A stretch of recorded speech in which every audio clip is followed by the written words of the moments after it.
ధర్మపురి సంజయ్ ఆ ఇంటి పేరుకే ఒక బ్రాండ్ ఉంది. అటువంటి ధర్మపురి సంజయ్ కాంగ్రెస్ పార్టీ వీరు ఇతర పార్టీలకు వెళ్తారని చెప్పి పెద్ద ఎత్తున కూడా చర్చ జరుగుతుంది. ఇదే విషయం ఇస్తే అసలు పార్టీ మారుతున్నారా, ఏ సందర్భంలో అన్నారని ఈ విషయాలన్నీ మనతో మాట్లాడడానికి ప్రస్తుతం ధర్మపురి సంజయ్ మనతో ఉన్నారు. ఒకసారి మాట్లాడించేటువంటి ప్రయత్నం చేద్దాం ఆయనతో. సార్ నమస్తే. నమస్తే. ఏం సంగతి సార్, పార్టీ మారుతున్నారు ధర్మపురి సంజయ్ తొందరలోనే అంటూ కూడా పెద్ద ఎత్తున వార్తలు వస్తున్నాయి. మీరు కూడా స్పందించినట్లు తెలుస్తుంది. మారుతున్నారా సార్, ఏం జరిగింది అసలు? అటువంటిదండి, నేను ఎక్కడ చెప్పలే నేను పార్టీ మారుతున్నాను. అయితే గత కొన్ని సంవత్సరాలుగా కొన్ని నెలల నుంచి ప్రయత్నం చేస్తూ ఉన్నాం. ఒక సమన్వయం, ఒక కోఆర్డినేషన్ చేయాలా. నేను మొన్న మున్సిపల్ ఎలక్షన్స్కి వెళ్ళినప్పుడు ప్రజలు ఎంతో అభిమానం కొద్ది ప్రతి ఏరియాలో మా పిసిసి ప్రెసిడెంట్ గారు పిలుపు, అలాగే రేవంత్ అన్న మమ్మల్ని యాక్టివ్గా రోల్ ప్లే చేసి Sanjay you will be recognised in the party అని వాళ్ళు చెప్పి నాకు బాధ్యత చెప్పినప్పుడు నాకు ఎంతో సంతోషంగా అనిపించింది.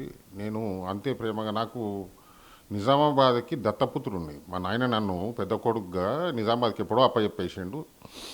సో వాళ్ళ దగ్గరికి పోయినప్పుడు వాళ్ళు ఎంతో ప్రేమగా అభిమానంగా నన్ను దగ్గర తీసుకున్నారు. నేను పిలిస్తే వచ్చిండ్రు. మా ప్రెసిడెంట్ మహేష్ గారు కూడా ఈ పలానా ఏరియాల్లో నువ్వు ఒకసారి ఓ సంజయ్ అక్కడ అవసరం ఉంది అంటే పోయినాం. వాళ్ళు ఎన్నో బాధలలో ఉన్నారు. గత 10 సంవత్సరాలు 12 సంవత్సరాల నుంచి పేదవాళ్ళకు ఎన్ని కష్టాలు ఉంటాయి మీకు తెలుసు. ఇల్లు లేని వాళ్ళు, రేషన్ కార్డు లేని వాళ్ళు, హాస్పిటల్ పంచాయతీలు ఉన్నవాళ్ళు, బోలెడన్ని ప్రాబ్లమ్స్ ఉన్నాయి.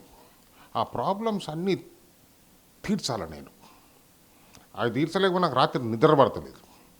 వాళ్లకు ఇప్పుడు నేను మళ్ళీ ఎప్పుడైనా పోయి ఓట్ల కోసం ఆడికి పోయినా అనుకోండి, ఇవన్నీ నేను అధికారంలో ఉన్నప్పుడు వాళ్ళకు నేను పని చేయకపోతే నేను ఏం లీడర్ని?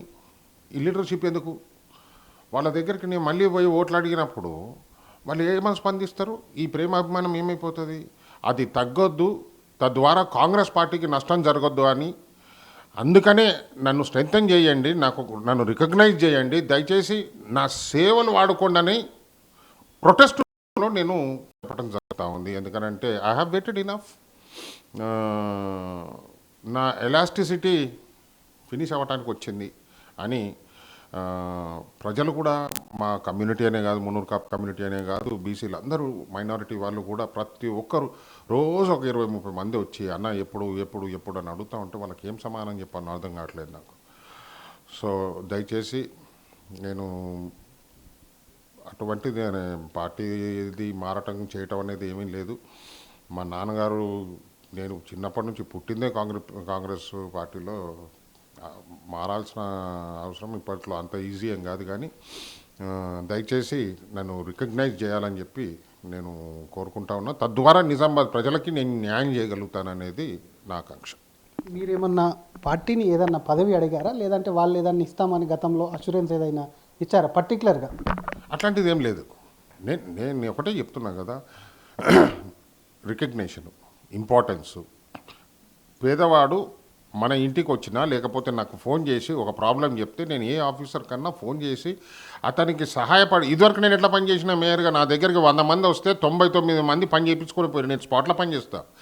ఇంటికి తెప్పించుకున్నాడు చేసుడు నెక్స్ట్ వీక్ రా ఇవన్నీ ఉండవు నాకు. నా దగ్గరకు వచ్చిన వాడికి పని అయిపోవాలా. అది దయచేసి మా ప్రెసిడెంట్ గారు కానీ, మా ముఖ్యమంత్రి గారు కానీ, మా పార్టీ అధినాయకం కానీ దయచేసి గుర్తించి నిజామాబాద్కి త్వరలో న్యాయం చేయాలని కోరుకుంటాం. న్యాయం అంటే ఏ విధంగా అడుగుతుంది? అదే ఎంపీనా, ఎమ్మెల్సీనా, గవర్నమెంట్నా? సీట్లు కాదబ్బా, సీట్ల కోసం కాదు నేను అడుగుతున్నా. రేపు ఓట్లు అడగడానికి మనం పబ్లిక్ దగ్గరకు పోతే, నువ్వు మొన్న 5 సంవత్సరాలు మీ పార్టీ ఉండే కదా రూలింగ్లా, నువ్వు ఏం చేసినావా నాకు అని అంటే దానికి ఏం సమానం చెప్పాను నేను? ఏం సమానం చెప్తా ఆ ఓటర్కి?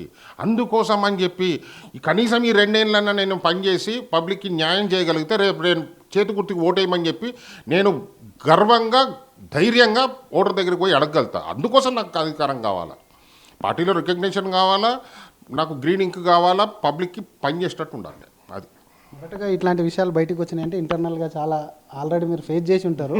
అటు ముఖ్యమంత్రితో కానీ మీ పీసీసీతో కానీ మాట్లాడారా ఈ విషయాల మీద? మాట్లాడే అంటే డీటెయిల్గా కూర్చొని మాట్లాడటం అంటూ ఏమీ జరగలేదు. మా పీసీసీ ప్రెసిడెంట్ గారు బాగా బిజీగా ఉన్నట్టున్నారు. ఆ, మాట్లాడదాము అని చెప్పి సంకేతం మటుకు పంపించారు ఒక 5-6 సార్లు, కానీ ఇప్పటివరకు ఇంకా మీటింగ్ జరగలేదు. అది మీటింగ్ ఒకసారి కంప్లీట్ అయ్యి ఏదన్నా ఒక అష్యూరెన్స్ లాంటిది ఇస్తే బాగుంటుంది అనేది నా ఉద్దేశం. ముఖ్యమంత్రి మిమ్మల్ని చాలా దగ్గరికి తీసుకున్నాడు, అతుక్కున్నాడు, సీనన్న కుమారుడు అని చెప్పి ఇట్లాంటివన్నీ కూడా చాలాసార్లు చూసాం. ముఖ్యమంత్రి ఏమన్నా మాట్లాడిందా? ముఖ్యమంత్రి గారి బాడీ లాంగ్వేజ్తోని ఒక స్మైల్తోని అన్నీ చెప్పేస్తారు. ఆయన మనసులో ఏముందో నాకు తెలుసు. ఆయనకు మా నాన్నగారు అన్న, మా ఫ్యామిలీ అన్న, ఆయనకు అభిమానం ఉంది, దాంట్లో ఎటువంటి డౌట్ లేదు. నాకు ఆ పైన రాహుల్ గాంధీ గారి మీద, కింద రేవంత్ రెడ్డి గారి మీద పూర్తి విశ్వాసం ఉంది. వాళ్ళు న్యాయం చేస్తారు. ఇంకా కొన్ని వేరే సెక్షన్స్ ఉన్నాయి, they have to be tackled properly. అవి ట్యాకిల్ చేసుకొని సరైన సమయం వచ్చినప్పుడు చేస్తారు. సో దాంట్లో భాగంగానే కొద్దిగా త్వరగా చేస్తే బాగుంటుంది అనేది నా ఉద్దేశం. అంతే.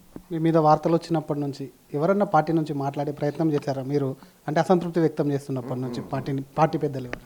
పార్టీ మా పిసిసి ప్రెసిడెంట్ గారు మా డిసిసి ప్రెసిడెంట్ గారికి చెప్పారంట.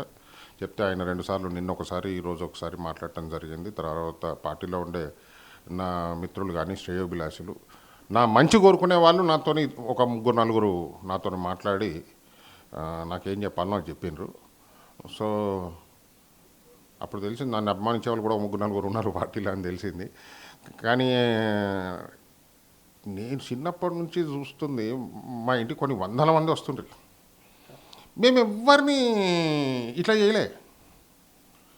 వేరే పార్టీ వాళ్ళు వచ్చినా కూడా వాళ్ళను, మా డాడీ చెప్తుండే, పోయి అన్నను గేట్ బయట నుంచి రిసీవ్ చేసుకొని ఇంట్లోకి తీసుకొచ్చి కూర్చోబెట్టుకొని మర్యాద చేసి మంచి పేరు తెచ్చుకున్నాం. అంటే ఎక్కడ లోపం ఉందట? పార్టీ నాయకత్వంలో లోపం ఉందా, పార్టీనే లోపం అనుకుంటున్నారు ఇప్పుడు? అంటే అప్పటికి ఇప్పటికి మీరు చూశారు కాబట్టి కోఆర్డినేషన్ లోపిస్తుంది అని కనిపిస్తుంది. కోఆర్డినేషన్ చేసుకోవాల్సినటువంటి అవసరము పార్టీ, ఇక్కడ మనుషులు ఇంపార్టెంట్ కాదు, పార్టీ ఇంపార్టెంట్. ఇవాళ నీకు నాకు 100 కొట్లాటలు ఉండొచ్చు, that's a different story. But in the larger interest of the party, పార్టీలో ఆఫీస్ బేరర్స్గా ఉన్నవాళ్ళు, రెస్పాన్సిబిలిటీ పొజిషన్స్లో ఉన్నవాళ్ళు పార్టీని ఫస్ట్ దృష్టిలో పెట్టుకొని పనిచేయాలి. కానీ మనము అనేది కాదు. వెన్ వీ ఆక్యుపై చైర్, ఆ చైర్ మర్యాదని, ఆ చైరు విలువల్ని కాపాడాల్సినటువంటి, ఆ చైర్ ఆక్యుపై చేసినటువంటి పర్సన్కి ఉంటుంది. మీరేమన్నా దీన్ని ఏఐసిసి దృష్టికి తీసుకెళ్లే ప్రయత్నం చేశారా మీ అసంతృప్తిని, ఇక్కడ స్టేట్ కాకుండా? ఇప్పుడు సంతకాల సేకరణ కార్యక్రమం అనేది ఒకటి జరుగుతూ ఉందండి. సుమారు ఇప్పుడు 15,000 మంది దగ్గర సంతకాలు తీసుకున్నారు, జస్టిస్ ఫర్ డిఎస్ఆర్ అని చెప్పి. ఈ 1,00,000 సంతకాలు చేయాలనేది మా ఉద్దేశం. 1,00,000 సంతకాలు కంప్లీట్ చేసి జిల్లా వ్యాప్తంగా ఏఐసిసికి, పిసిసికి అందరికీ అందజేస్తారు పిల్లలు. అంటే ఎప్పటికప్పుడు మీ మీద మీరు చర్చలు జరుపుతున్నారు, మీ సంతకాల సేకరణ కంటిన్యూ జరుగుతుంది? జరుగుతుంది సార్, జరుగుతుంది. ఇప్పుడు మనం ఇక్కడ మాట్లాడుతున్నప్పుడు కూడా నిజామాబాద్లో హంగర్ స్ట్రైక్ జరుగుతూ ఉంది, ధర్నా జరుగుతూ ఉంది. కొన్ని 100 మంది గాంధీ చౌక్లో కూర్చొని ధర్నా చేస్తూ ఉన్నారు.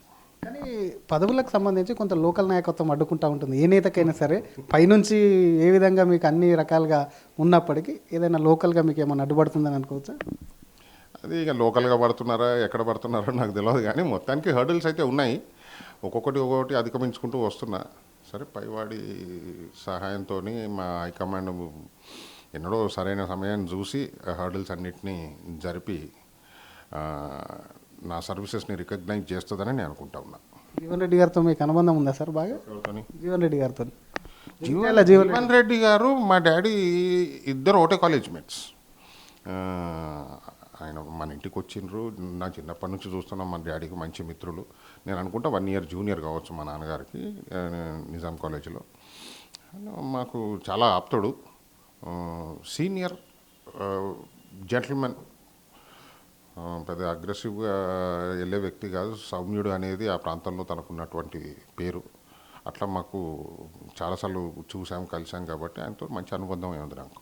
అట్లాంటి జీవన్ రెడ్డి అసహనంతో బయటికి వెళ్తానంటే నిర్ణయం తీసుకున్నాడు, రాజీనామా చేసిండు. ఆయన రాజీనామాకు సంబంధించి ఏం చెప్తారు? ఎందుకంటే మీరు కూడా కొంత నిరుత్సాహంగా ఉన్నారు. ఆయన ఏమి మాట్లాడారో, పార్టీ ఆయనకి ఏం చెప్పిందో నాకు పెద్దగా పర్సనల్గా అయితే ఏం తెలియదు. కానీ మొన్న అవకాశం వచ్చింది కదా ఆయనకి, పార్లమెంటు టికెట్ ఇచ్చిండ్రు. పార్లమెంటు టికెట్ ఇచ్చినప్పుడు ఆల్మోస్ట్ పార్లమెంటు సెగ్మెంట్లో అన్ని ఎమ్మెల్యే కాన్స్టిట్యున్సీస్కి ఆయనే ఇన్ఛార్జి. వాస్తవంగా 5టికి ఆయనే ఇన్ఛార్జి. ఇంకంతకంటే పెద్ద పోస్ట్ ఏంది? అఫీషియల్ కాంగ్రెస్లో మళ్ళీ ఇంకొకసారి ఎవరినన్నా పేరు అనౌన్స్మెంట్ చేసేంత వరకు ఒకసారి టికెట్ తీసుకున్నాడు ఆయననే దానికి ఇన్ఛార్జ్ అన్నట్టు. సో అది పెద్ద పోస్టే ఉండే. He had lot of work to do.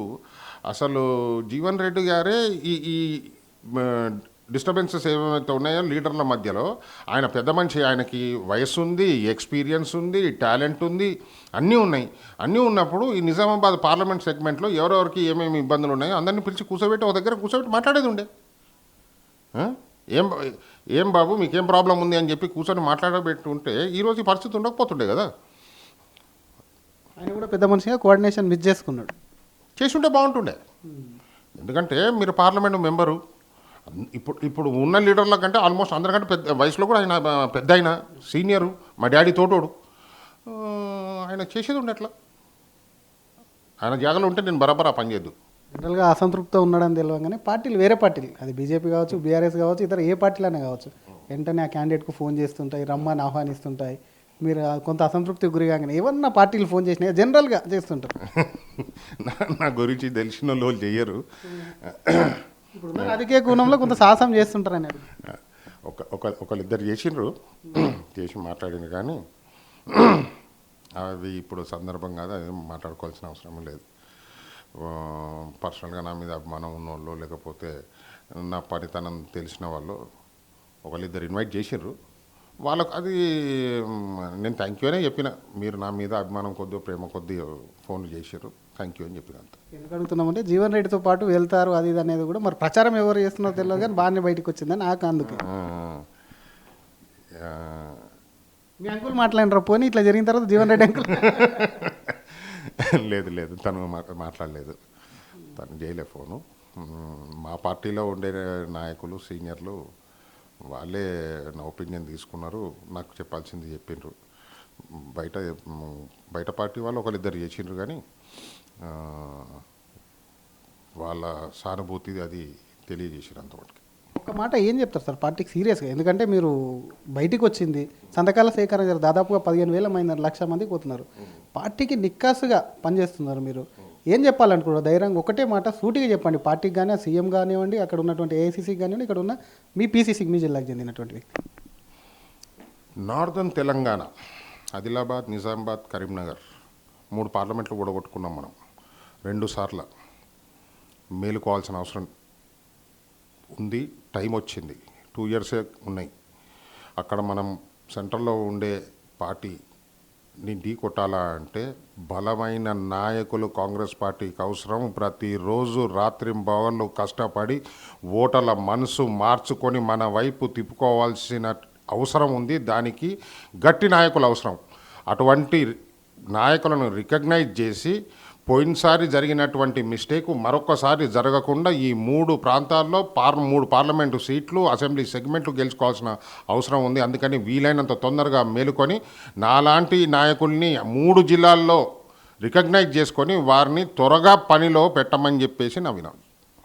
Thank you sir. ఇది అసలు ఉత్తర తెలంగాణకు సంబంధించినటువంటి అంశంలో అటు ఆ కాంగ్రెస్ 3 సీట్లలో, ఎంపీ సీట్లలో స్థానం కోల్పోయింది. కాబట్టి తనలాంటి బలమైన నేతను ఇప్పుడే గుర్తించి అక్కడ ఆ సీట్లను తిరిగి పొందాలి. కాంగ్రెస్ గెలుపొందాలంటే తమలాంటి వాళ్ళని కూడా గుర్తించాలి. పార్టీ సరైనటువంటి స్థానాన్ని, సముచిత స్థానాన్ని కల్పించాలని చెప్తూనే పార్టీకి సంబంధించి మార్పు అనేది ఎక్కడ చెప్పలేము. తనకు పార్టీలో ఉన్నటువంటి అసంతృప్తి, పదవి ఇస్తామన్నారు, కష్టపడ్డాను పార్టీ కోసం.